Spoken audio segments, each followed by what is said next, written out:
So that is the morning 5. Make sure there's one more. Write down your goals and your gratitude. Can't forget that one. Write down your goals and your gratitude when you get done with those. When you get done with sending that encouraging message, I usually write down my goals. And your goals are different. You know, your gratitude is going to be different. For me, and I'll just give you an example. For me, it's I'm thankful for my family. I'm thankful for the ability to wake up next to my wife in the morning. I'm thankful for my kids, Addie, Kyler, Barrett. I'm thankful that I'm healthy mentally and physically. I'm thankful for a lot of the things, my career, my opportunities. It's crazy that if you start your day out like that, it makes a massive impact on the rest of your day. And you have to commit. Like the beginning, I said, you either commit or you quit. There's no in between. So can I get a commitment from you? Can I get, if you're watching this, you know how serious I am. Well, you got to commit to it. And you're, like I said, you're going to mess up. You're going to hit the snooze button some days. You're not going to write down your goals or gratitude on the weekends sometimes. You're not going to be physical sometimes. Sometimes it's cold and you don't want to go out there outside and that's the only place to go. It happens. But how fast can we get back on track? That's our main focus, okay? So after the morning 5, what do we focus on? We're building these blocks. We're building the foundation. We've got our planner. We've got our morning 5, how we're starting our day, how we're getting into work, how we're going to be motivated. Then what are we going to do? We're going to make sure that we have all the paperwork in the right order, but that's not the most important. The next one's going to be time block your day. You got to time block your day. We've got to know what we're doing with our time. If not, we could go hours, days, weeks, months, hell, even years in the auto industry. You know how it is sitting behind that desk. I mean, 5 years, I feel like it just snapped by. So we can't let that happen. We have to stay on track. We have to make sure that we are on track with all of our time blocking is done correctly.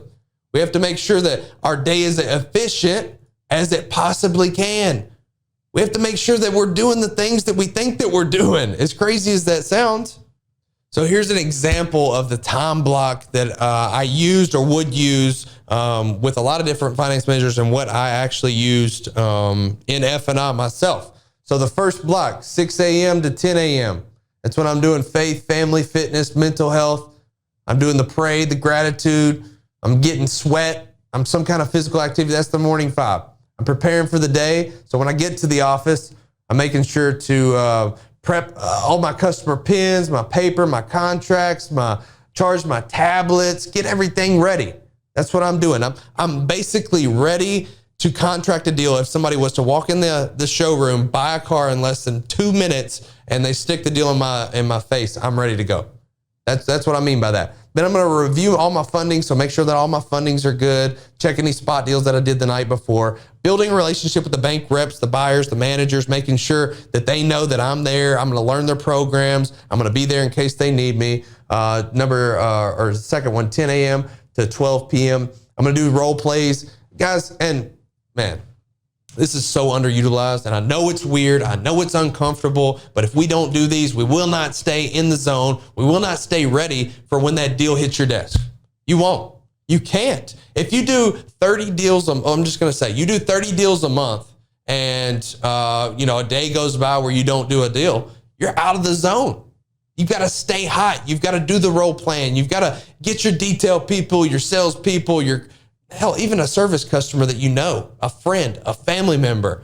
And this is crazy, but I've even role played with the wife on FaceTime. I FaceTime her real fast. If we're not too busy, FaceTime her, hey, I'm going over a presentation. I know it sounds crazy, but you got to do the weird things. You got to do the things that nobody else is doing to get the numbers that nobody else is doing. If you do the same thing that you've always been taught, you're going to be the exact same person. If you don't change, your numbers won't change.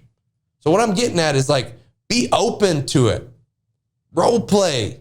Get in front of as many people as you can. I did 3 to 5 a day. I didn't care if I was repetitive. I didn't care if it was uncomfortable. At first I did, but that's where we grow, is in those uncomfortable zones.